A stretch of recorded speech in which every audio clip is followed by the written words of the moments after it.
No deixem el teatre perquè este matí centenars de xiquets s'han acostat al Movim, a València, per a disfrutar de l'obra El arte vive en ti.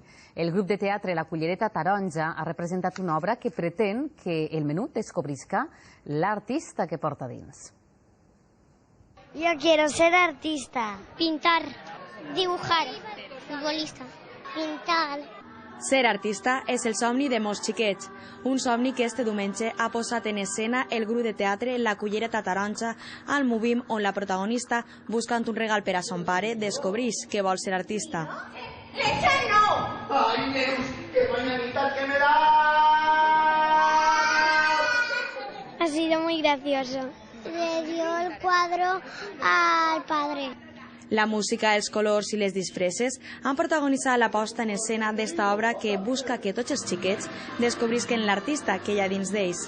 Tota la base de l'obra des del principi està plantejada per a educar. L'art pot estar en qualsevol lloc, no? Des de la ratlla discontínua d'una carretera, des de un garabato que puga fer un xiquet que per a ell és no sé, una paella o una família. I qui sap si entre tots estos menuts avui ha nascut un artista.